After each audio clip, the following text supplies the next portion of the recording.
헝가리 유람선 침몰 사고로 숨진 한국인 7명 중 2명의 신원이 확인됐습니다. 신분증이 없는 이들은 지문 확인이나 DNA 검사 등을 해야 하거든요. 나머지 19명에 대해서는 그 어떤 소식도 들려오질 않고 있습니다. 홍주환 기자가 보도합니다. 헝가리 다뉴브강 유람선 침몰 사고로 숨진 사망자 7명 가운데 2명의 신원이 확인됐습니다. 외교부는 오늘 오전 사망자 2명이 50대 여성이며 각각 김모 씨와 이모 씨라고 밝혔습니다. 외교부 관계자는 사망자 2명 모두 신분증을 갖고 있던 상태여서 신원을 확인할 수 있었다고 말했습니다. 나머지 5명은 따로 신분증을 발견하지 못해 신원 확인이 이뤄지지 않았습니다. 정부는 사망자들의 지문 확인 작업을 통해 신원을 파악한다는 계획입니다. 이를 위해 경찰청은 지문 감식관 3명과 국제공조 담당자 1명을 사고 현장에 급파하기로 했습니다.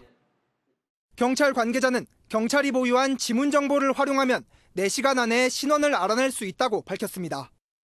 사고 당시 실종된 19명은 아직 구조되지 않아 피해 가족의 안타까움을 사고 있습니다. 생존자 7명은 사고 후 현지 병원에서 치료를 받아 6명은 이미 퇴원했고 1명은 골절상으로 입원 치료 중인 것으로 알려졌습니다. MBN 뉴스 홍주환입니다. 수심이 깊어졌다지만 그래도 수면 몇 미터 아래 있다는데 왜 저렇게 실종자 수색을 못할까 싶지만 사실 유속이 굉장히 셉니다. 뿐만 아니라 다뉴브강은 지금 그냥 봐도 흙탕물, 말 그대로 일일이 손으로 더듬어 가면서 구조 작업을 해야 하는 거죠. 헝가리 대테러청이 잠수부를 투입하기로 했습니다. 김민수 기자입니다. 현지 구조대원들이 다뉴브강 사고 지역을 샅샅이 살핍니다. 혹시라도 사고 인근 지역에 머물러 있을지 모를 실종자를 찾기 위해 대규모 구조 인력이 투입됐습니다. 유람선은 현재 뒤집힌 상태로 수심 6m 지점에 가라앉아 있는 것으로 알려졌습니다. 대형 크루즈선에 부딪힌 만큼 선체가 두동강이 났다는 보도가 나오기도 했지만 외교부 관계자는 아직 단정할 수 없다고 선을 그었습니다. 헝가리 정부는 잠수부를 투입해 침몰해 있는 유람선 선체와 선박 내부에 대한 수색을 진행한다는 계획입니다. 우리 정부가 파견한 해군 해난구조대 1개 팀과 해양경찰 구조팀 6명도 사고 현장에 도착해 본격적인 수색 작업에 나섰습니다. 세월호 사고와 러시아 베링의 우려선 사고 현장에서 다양한 경험과 역량을 갖춘 최정예 구조대원입니다. 수색 구조 활동에 최선의 노력을 다하겠습니다. 헝가리 당국은 구조 인력을 200명으로 늘리고 수색 범위도 다뉴브강 전체로 확대했습니다. MBN 뉴스 김민수입니다. 침몰한 유람선을 인양하기 위한 크레인선도 현장에 도착했고 부표도 설치됐지만 당장 인양 작업을 하지는 못할 것 같습니다. 자칫 잘못하다가는 그 안에 있을 수 있는 실종자가 떠내려갈 수도 있거든요. 오태훈 기자가 보도합니다. 허블레아니호 인양을 위한 크레인선이 사고 지역에 도착했습니다.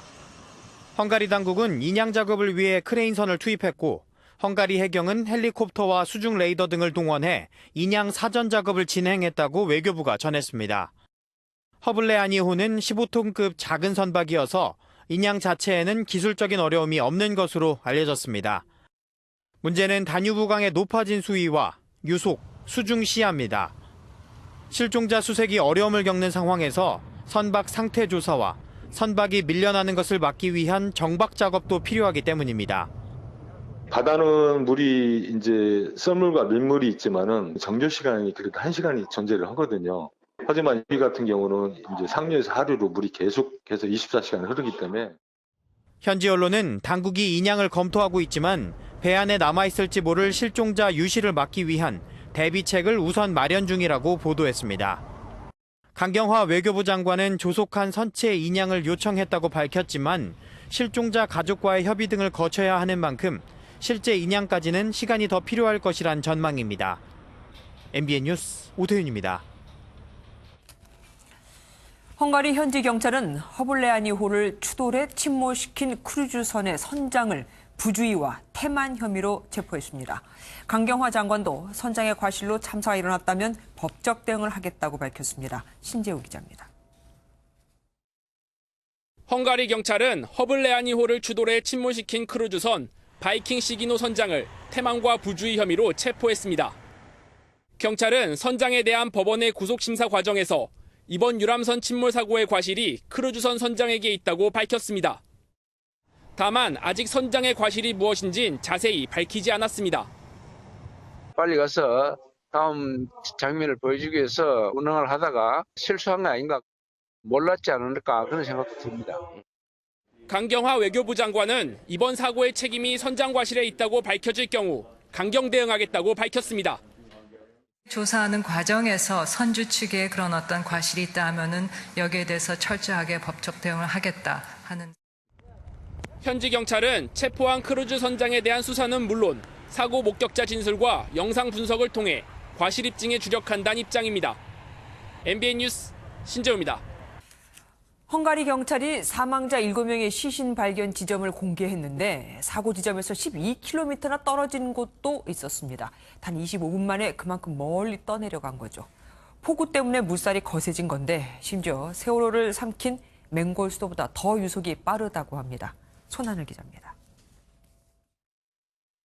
지금까지 경찰이 찾은 사망자 7명의 시신은 모두 사고가 난 머르기트 다리로부터 멀리 떨어진 곳에서 발견됐습니다. 가장 가까운 곳이 3km, 가장 먼 곳은 12km나 떨어진 곳에서도 시신 한 구가 나왔습니다. 사고 전후로 다뉴브강 일대에 많은 비가 내리면서 물살이 거세졌기 때문입니다. 한강보다 지금 유량이 10배라 그러잖아요. 비는 많이 왔는데 강폭이 좁으니까. 현지 경찰이 밝힌 사고 당시 다뉴브강의 유속은 시속 9에서 11km 수준. 이는 세월호를 집어삼킨 맹골 수도의 평균 유속보다도 빠른 수준으로 여전히 유속은 줄어들지 않고 있습니다. 맹골 수도 조류보다도 지금 현재 그 조류가 더 세다는 겁니다. 잠수사 위치는 여기인데 바불은 아직 여기 있다. 그만큼 뭡니까? 실종자 19명은 물에 잠긴 선실 안에 있을 가능성이 큰 걸로 보이지만 유실됐을 경우 헝가리 국경을 넘었을 가능성도 제기됩니다. 이에 따라 현지 경찰도 수색 범위를 계속 확대해 나가고 있습니다. MBN 뉴스 손하늘입니다. 실종자들은 이렇게 빠른 다뉴브강 유속에 휩쓸려 인접 국가로까지 넘어갔을 가능성도 제기됩니다. 정부는 특히 저 아래에 있는 심지어 500km 떨어진 루마니아 댐 부근까지 주목하고 있습니다. 박통일 기자입니다. 독일에서 시작된 다뉴브강은 헝가리를 관통해 흑해로 흘러갑니다. 사고 지점을 지나서는 크로아티아와 세르비아, 루마니아, 불가리아와 접경이 맞닿는 국제 하천입니다. 현재 물살이 워낙 센 만큼 실종자들은 헝가리 국경을 넘어 주변국으로 흘러갔을 가능성이 제기됩니다. Flooding and strong currents in the water made the hunt for survivors extremely difficult. Searches were mounted for several kilometers downstream from Budapest. 정부가 특히 눈여겨보는 곳은 루마니아에 위치한 대형 댐입니다. 세르비아와 루마니아 사이에 다뉴브강을 연결하는 수력발전 댐이 있는데 사고 지점에서 약 500km 떨어져 있습니다. 정부 관계자는 과거에도 댐 부근에서 유해가 발견된 사례가 있어 루마니아 공관에 집중적으로 사람을 보내 대응하고 있다고 밝혔습니다. 지금 실종자 수색을 같이 협조를 해달라고 그쪽 정부에 협조를 요청을 해놓고 있는 상황이고 긴밀한 협조를 하겠다는 약속을 받고 있습니다. 실제 세르비아 당국이 잠수부 10여 명을 투입해 현지 수색 작업을 진행하고 있고 오스트리아 정부도 특수부대 요원 10명을 지원한 것으로 알려졌습니다. MBN 뉴스 박통일입니다. 부다페스트에 도착한 강경화 외교부 장관은 헝가리 외교 장관을 만났습니다. 취재기자 전화로 연결돼 있습니다. 연장현 기자 전해 주시죠. 네, 저는 지금 부다페스트 리스페렌츠 국제공항에 나와 있습니다. 한국은 저녁 8시쯤이겠는데요. 이곳은 한국보다 7시간이 느려서 낮 1시를 향해 가고 있습니다. 강경화 장관은 한국 시각으로 오후 3시쯤에 헝가리에 도착해서 곧바로 사고 현장인 다뉴브강을 둘러봤습니다. 페테르 시아르토 헝가리 외교장관도 강 장관의 일정을 함께했습니다. 두 장관이 합동 기자회견을 열고 생존자 수색에 대한 희망의 끈을 마지막 한 사람까지도 놓지 않겠다고 강조했습니다. 이어 이번 사건은 헝가리와 한국은 물론 오스트리아, 세르비아 등 국제사회가 협력하는 구조작업이라며 다뉴브강 인근 국가의 협조를 당부했습니다. 강 장관과 거의 비슷한 시각에 피해자 가족들도 한국에서 출발했잖아요. 그럼 도착했습니까? 네, 여러 편의 비행기에 나눠 탄 피해자 가족들은 속속 부다페스트 현지에 도착합니다. 일단 1차로 피해자 가족 10명이 도착하고 이후 또 다른 피해자 가족 34명이 도착할 예정입니다. 오늘까지 모두 44명이 이곳에 도착하는 셈입니다. 가족들의 의사로 구체적인 일정이나 활동 계획은 알려지지 않았습니다. 가족들과 동행한 사고 여행사 직원들은 현지에서 사고 대책본부를 운영할 계획입니다. 지금까지 부다페스트 리스트 페렌츠 국제공항에서 MBN 뉴스 연장현입니다. 헝가리 경찰은 유람선 허블레아니가 대형 크루즈와 충돌한 뒤 단 7분 만에 가라앉았다고 밝혔습니다. 7초군요. 7초 만에 가라앉았다고 밝혔습니다. 사고 당시 2층 갑판에 나와 있던 승객들은 밖으로 튕겨져 나왔는데 비가 와서 많은 이들이 아래층, 그러니까 선실에 있었고 그래서 빠져나오지를 못했습니다. 민지숙 기자가 목격자의 증언으로 사고를 재구성해봤습니다. 현지 시각 29일 오후 9시 5분. 비가 내리는 가운데 야경 투어에 나선 허블레아니호는 1시간의 일정을 마치고 국회의사당 근처를 지나는 중이었습니다. 2층 갑판에는 20여 명 정도가 나와 다뉴브강의 야경을 감상하고 있었고 나머지 10여 명은 1층 선실에 앉아 쉬고 있었습니다. 순간 쿵하는 소리와 함께 대형 크루즈에 부딪힌 유람선은 불과 7초 만에 뒤집히며 침몰했습니다. 갑판에 서 있던 20여 명의 승객은 충돌 순간 강물로 튕겨져 나갔습니다. 거센 물살에 휩쓸린 승객들은 구명 튜브와 물병, 떠내려온 기름통을 간신히 붙잡고 버텨야 했다고 사고 당시를 회상했습니다. 하지만 1층 선실에 머물던 10여 명의 승객은 전복된 배에서 미처 빠져나오지 못한 것으로 추정됩니다. 갑판 위에 있었던 사람들 상황 판단이 제대로 됐으니까 바로 본인이 헤엄쳐 나왔을 수도 있고 아래 갑판에 들어가가지고 거기서 휴식을 취한다거나 앉아 있었던 사람이 있었다면 그런 분들은 좀 빠져나오기가 힘들었을 것이고. 목격자들은 사고 직후 사이렌 소리와 함께 경찰과 소방 차량이 도착했지만 사람을 구조할 보트가 없어 손쓸 방법이 없었다고 전했습니다. MBN 뉴스 민지숙입니다. 어느 정도의 충격이면 유람선이 단 7초 만에 침몰을 할까요? 추돌하는 크루즈선의 무게는 5,000톤으로 유람선의 300배가 넘는 것으로 확인됐습니다. 엄혜림 기자가 보도합니다. 선박 위치를 추적하는 민간 사이트를 통해 살펴본 사고 당시 항적도입니다. 한국인 관광객을 태운 유람선 허블레아니는 다뉴브강 북쪽 부두에서 출발해 물살을 타고 최고 11.4노트까지 속도를 올리며 남쪽으로 내려갑니다. 180도 방향을 바꿔 다시 출발지로 향하는데 물살을 거슬러 올라가다 보니 속도는 4노트로 떨어집니다. 대형 크루즈 선박 바이킹시계는 남쪽 부두에서 출발해 6.7노트, 즉 시속 12km까지 속도를 올려 운항하다가 허블레아니를 들이받았습니다. 전문가들은 바이킹식인 평균 운행 속도가 8.6노트인 점에 비춰봤을 때 과속은 아니라고 말합니다.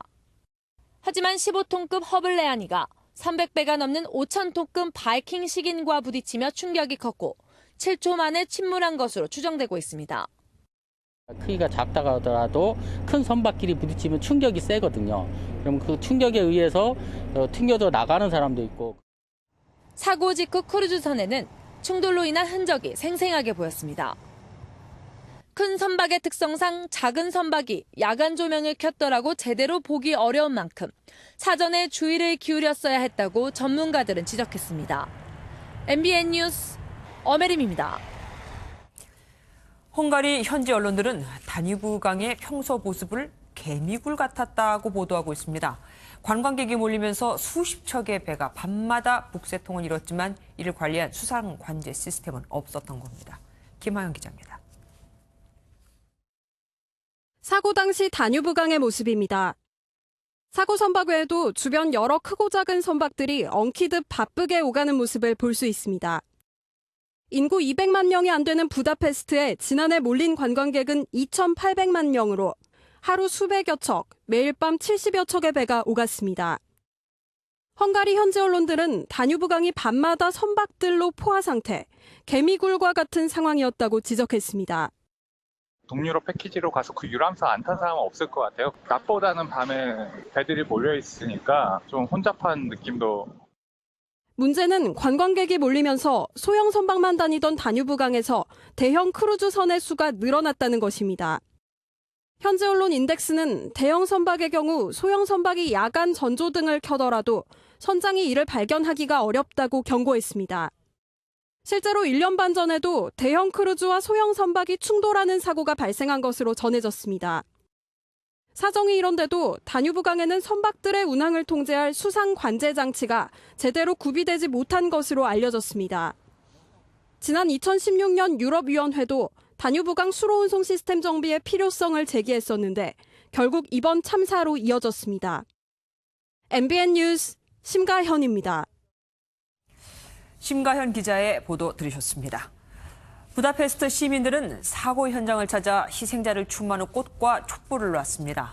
부다페스트 추기경도 서한을 보내 유가족을 위로했습니다. 전민석 기자가 보도합니다.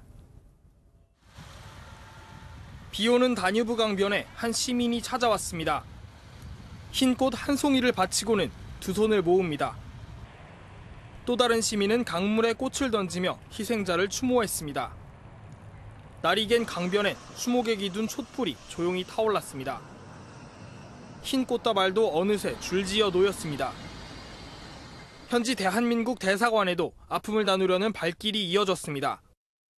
대사관 울타리엔 실종자들의 무사 귀환을 바라는 노란 리본이 묶였습니다. 부다페스트의 가톨릭 교회 수장인 페테르 에르드의 추기경도 우리나라 염수정 추기경에게 서한을 보내 유가족을 위로했습니다. 에르드의 추기경은 실종자의 빠른 구조와 부상자들의 회복, 그리고 비극적 사고로 아파하는 가족들을 위한 미사를 봉헌하겠다고 전했습니다. 매일 밤 불야성을 이루던 다뉴브강에는 유람선 운항이 전면 중단됐고 실종자 수색을 위한 경비정만 오갔습니다. MBN 뉴스 전민석입니다. 사고가 발생한 지 어느새 40시간이 지나고 있습니다. 지금까지 나오지 않은 뒷얘기들을 정치부 주진희 기자에게 들어보도록 하겠습니다. 어서 오십시오. 지금 논란이 되고 있는 게 그러니까 누가 책임이 더 있느냐 아니겠습니까? 그러니까 추돌을 한 쪽인지 아니면은 추돌을 받은 쪽인지.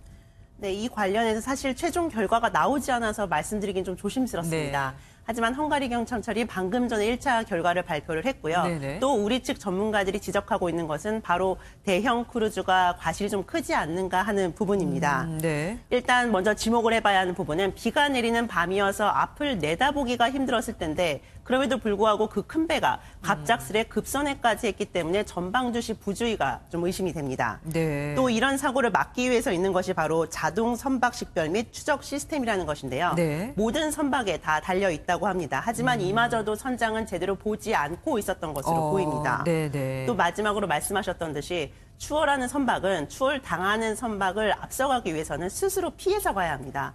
하지만 이번에는 대형 크루즈 선박이 그러지 않았기 때문에 아마 과실을 피하기는 힘든 것 같습니다. 예. 이렇게 되면 아무래도 강경화 장관이 앞서 밝혔던 대로 책임을 묻는 대형 소송이 좀 가능해 보이는 상황입니다. 네네. 정확한 원인은 블랙박스나 교신 내용 등을 좀 분석을 해봐야 되지만 우리 정부는 가족들의 궁금함을 풀기 위해서 헝가리 측과 긴밀한 공조를 약속한 상황입니다. 예, 비가 꽤 많이 왔단 말입니다. 네, 아까 그렇습니다. 현지 교민하고도 좀 통화를 했었는데 비가 어느 정도 와서는 다르게 배를 띄운다고 하잖아요.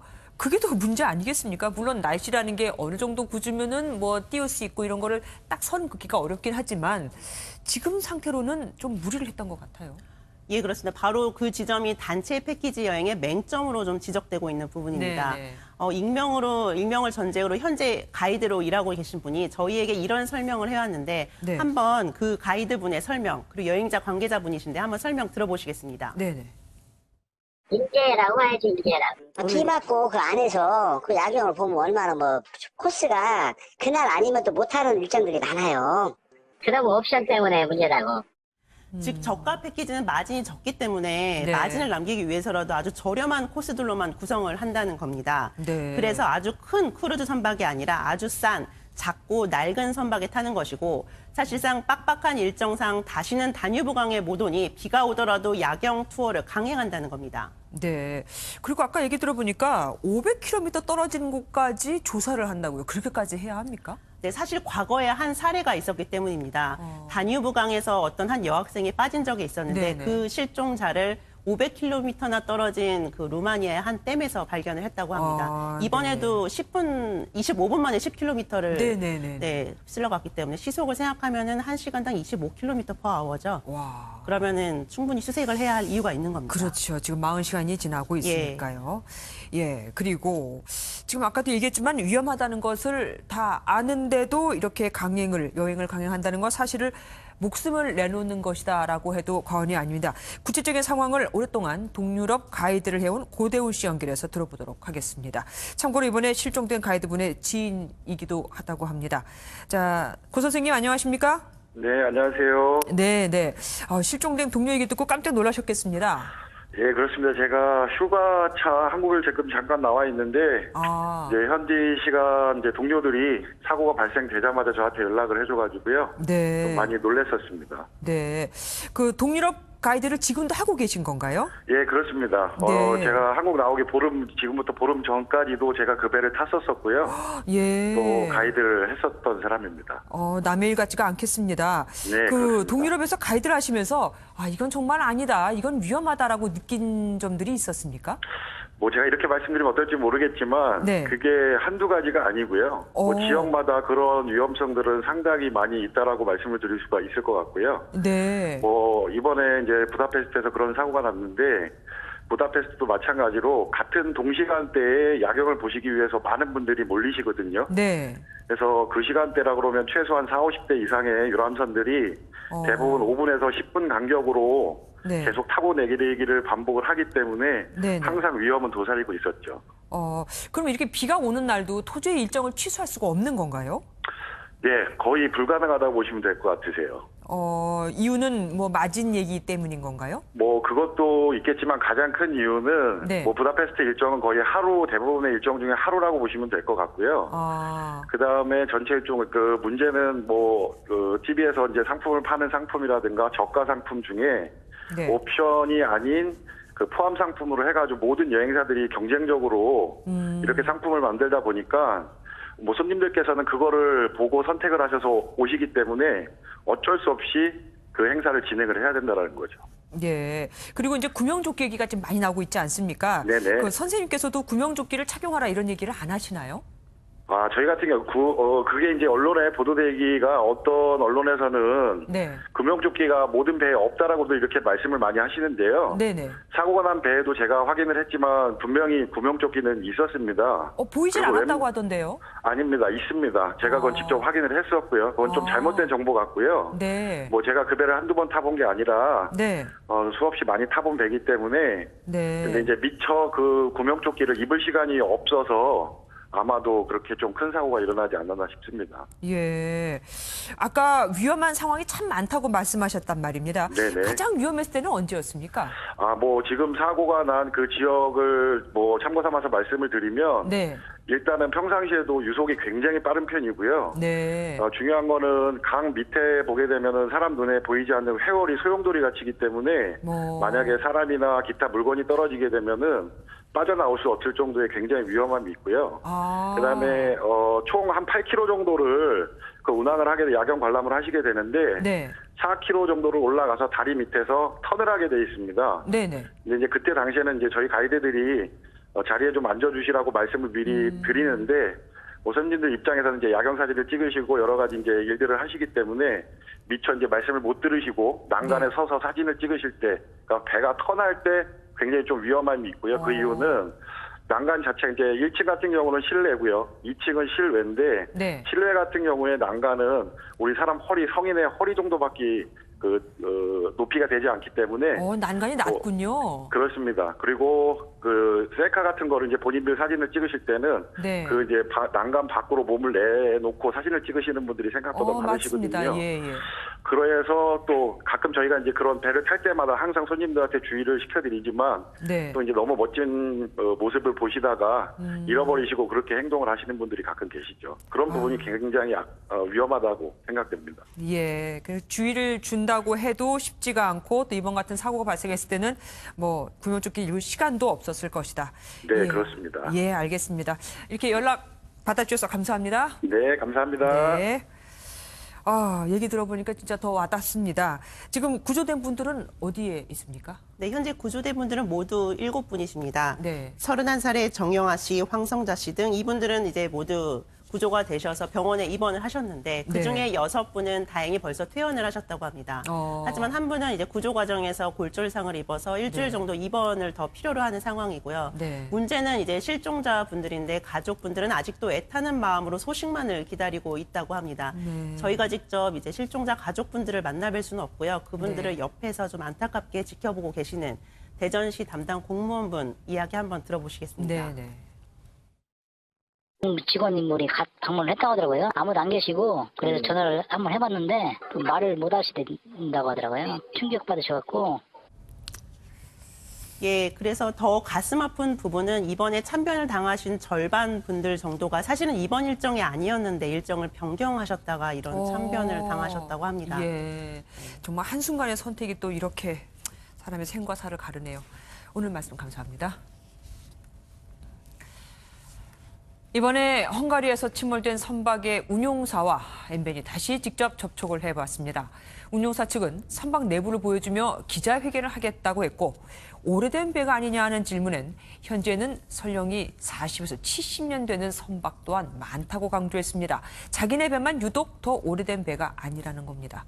김문영 기자가 단독 보도합니다. 사고 선박을 운영하는 파노라마 데크 측은 헝가리 크루즈협회 차원에서 다음 주 화요일 기자회견을 열 계획이라 밝혔습니다. We are planning a press conference to show you one of our ships because every ship has all the life support system, all the equipment on board. 1949년에 건조된 선박의 노후화가 이번 사고 원인 가운데 하나가 아니냐는 MBN 취재진의 지적엔 강하게 반발했습니다.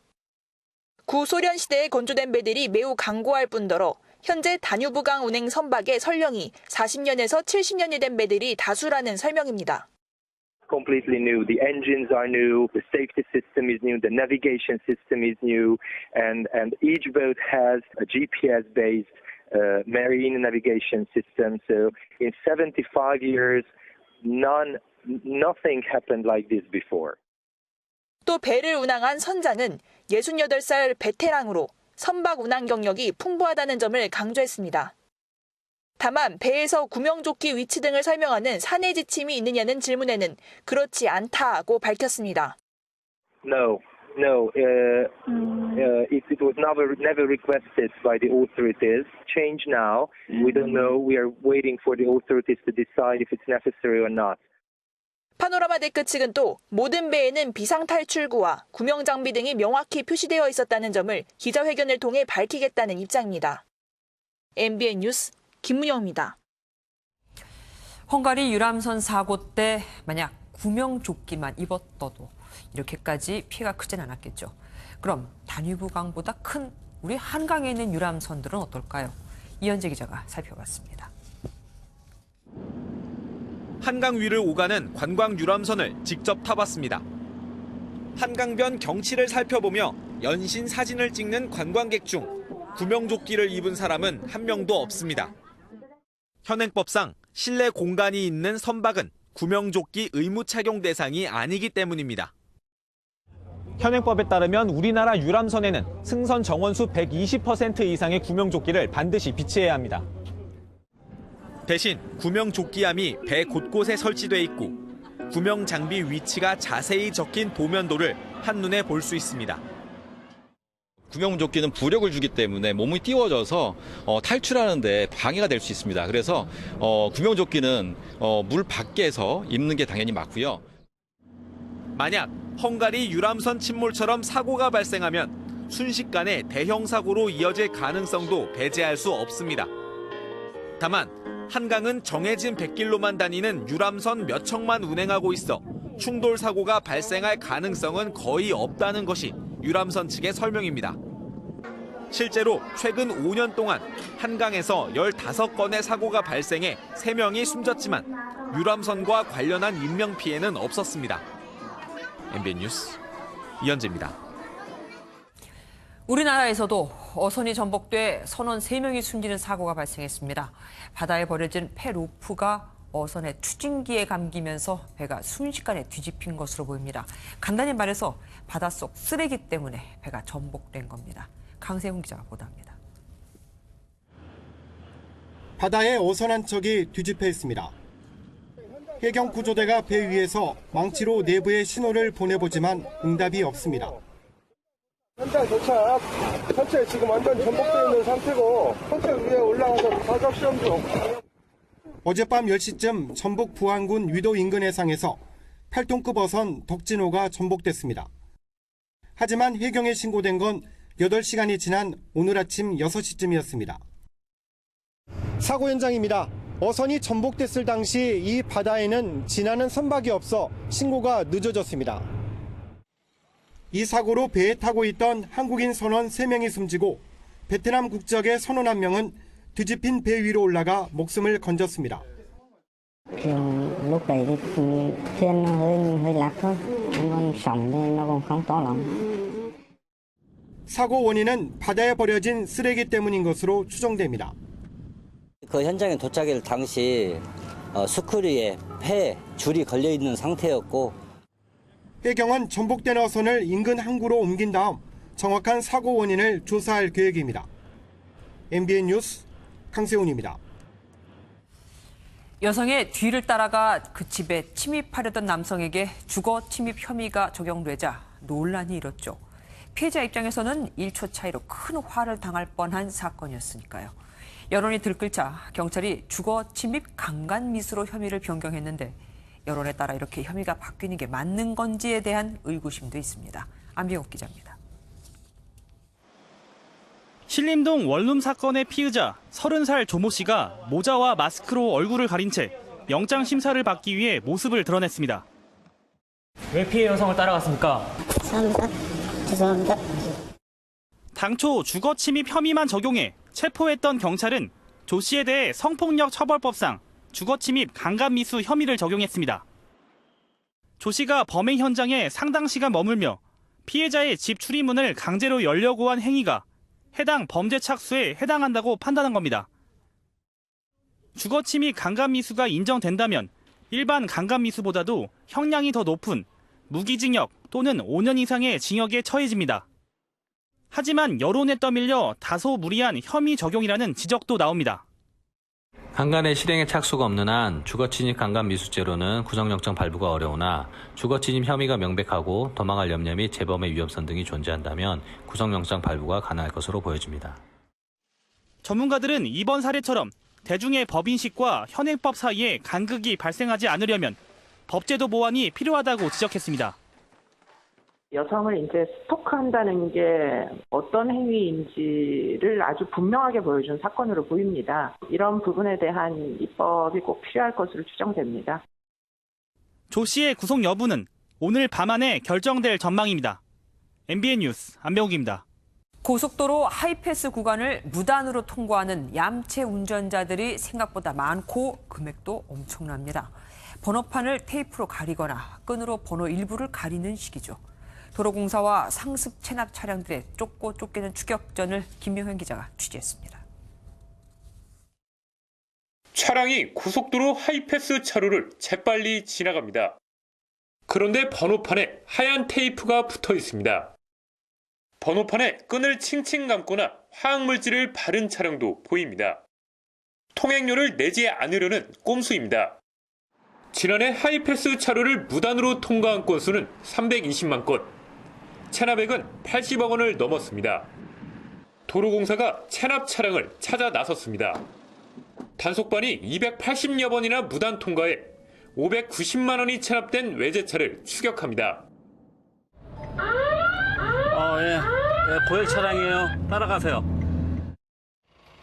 첩보 작전을 방불케 하는 미행 끝에 체납자의 직장까지 쫓아왔습니다. 운전자가 돈이 없다고 버티자 급기야 단속원이 압력딱지를 군데군데 붙입니다. 이러면 안 되는데, 좀 안 돼요. 이번에는 통행료 800만 원이 체납된 차량이 요금소를 통과한다는 정보를 듣고 단속원이 잠복합니다. 하이패스 구간을 지나는 순간 단속원이 달라붙어 꼼짝달싹 못합니다. 통행료 체납이 눈덩이처럼 불어나면서 도로공사의 대응 수위도 높아지고 있습니다. 체납된 통행료를 내지 않으면 차량은 물론 예금도 압류됩니다.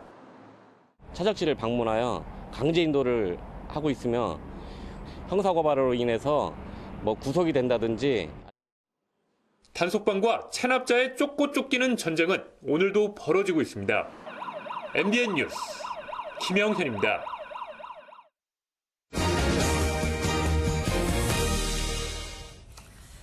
여야가 국회 정상화를 위한 담판 시도를 벌였지만 결국 무산됐습니다.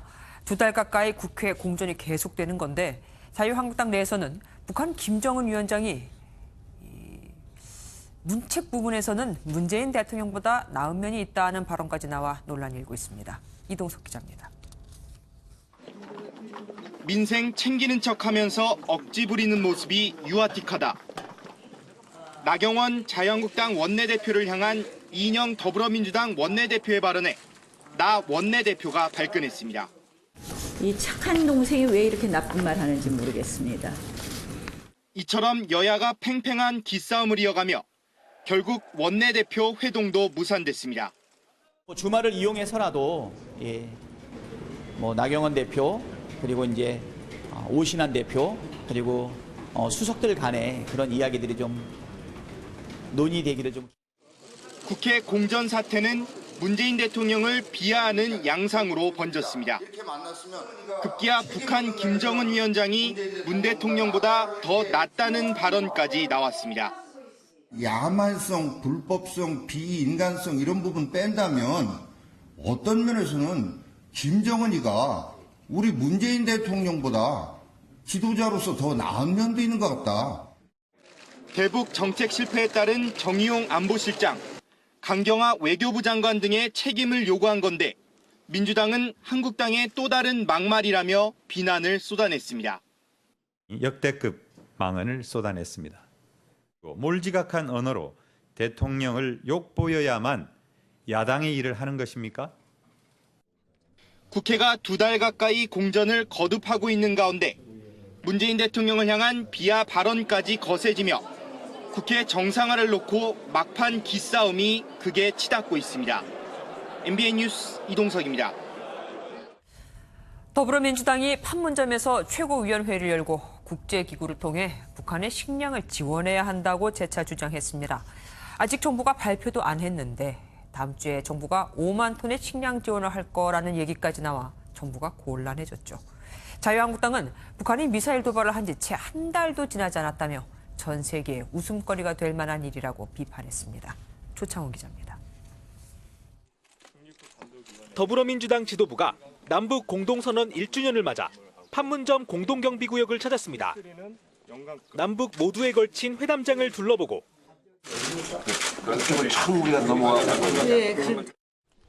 양 정상이 함께 심은 소나무와 도보다리의 의미를 되짚으며 남북관계 개선을 강조했습니다.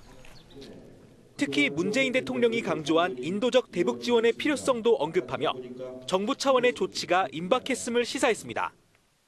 다음 주에 정부는 국제기구를 통해서 5만 톤의 식량 지원을 할 예정이지만은 자유한국당은 북한의 미사일 도발이 채 한 달도 안 된 시점에 판문점에서 탁상회의를 열었다며 여당의 안보관과 식량 지원 계획을 싸잡아 비판했습니다. 대량 살상 무기를 더 발전시켜 나가고 있지 않습니까? 지금 북한의 식량을 공급 지원한다 하는 이런 것은 적절치 않다고 봅니다. 군 출신인 김중로 바른미래당 의원 역시 남북 간 첨예한 대치 지역인 판문점과 군을 정치적으로 악용해선 안 된다고 지적했습니다.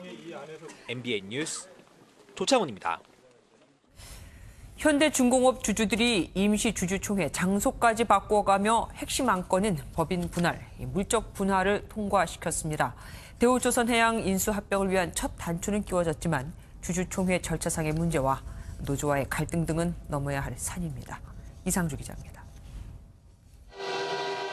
현대중공업 우호주주와 주총준비요원, 질서요원 등 500여 명이 주주총회 장소로 진입을 시도합니다.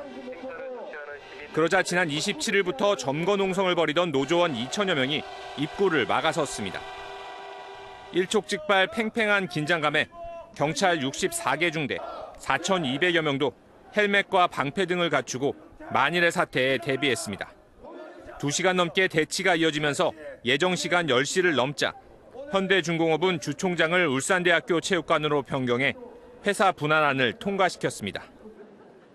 이에 따라 기존 계열사는 물론 대우조선해양까지 거느리는 새 지주회사인 한국조선해양과 생산을 맡는 자회사 현대중공업으로 쪼개지게 됩니다. 첫 보전을 연상케 하는 장소 변경에 이어 물적 분할 안건이 상정 10분 만에 통과되자 노조는 일방적 장소 변경으로 통과시킨 주총 결과는 중대한 절차 위법이라며 원천 무효를 주장했습니다.